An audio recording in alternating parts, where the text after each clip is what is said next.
মেঘলা, আজও মনে পড়ে আমাদের প্রথম দেখা কলেজের সেই বিকেলে। অর্ণব, মনে আছে। তুই চুপচাপ আমার দিকে তাকিয়েছিলি। আমি দেখেও না দেখার ভান করেছিলাম। তুই জানিস, সেই একটুখানি হাসির জন্য আমি প্রতিদিন ক্লাসে যেতাম। আমি জানতাম, কিন্তু কিছু বলিনি। তোর চোখে এক অদ্ভুত শান্তি ছিল, যা আমি খুঁজে পেতাম না কোথাও। মনে আছে সেদিন বৃষ্টিতে আমরা এক ছাতার নিচে দাঁড়িয়েছিলাম। হুম মনে আছে। তুই নিজের কাঁধ ভিজিয়ে আমার মাথায় ছাতা ধরেছিলি।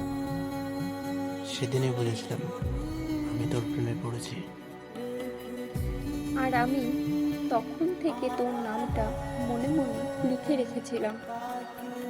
কিন্তু মেঘলা, সময়টা আমাদের জন্য বড় নিষ্ঠুর ছিল, তাই না? অর্ণব, আমার স্বপ্নগুলো আমাকে তোর কাছ থেকে দূরে নিয়ে গেল।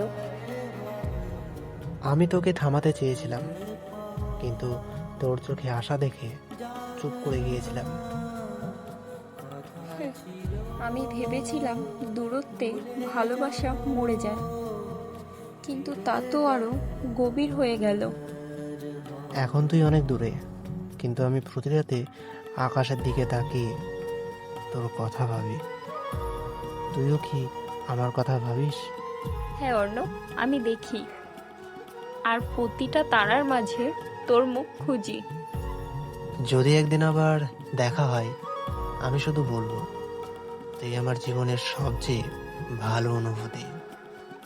আর আমি বলবো, তুই আমার সেই অসমাপ্ত গল্প, যেটা আজও হৃদয়ে বেঁচে আছে। মেঘলা, বিদায় বলার সাহস আমার কখনো ছিল না। বিদায়টা আজও অসম্পূর্ণ অর্ণব, কারণ আমার প্রতিটা নিঃশ্বাসে তুই আছিস। জীবনে একসাথে থাকতে পারিনি, কিন্তু ভালোবাসায় আজও আমরা একে অপরের ভিতরেই আছি।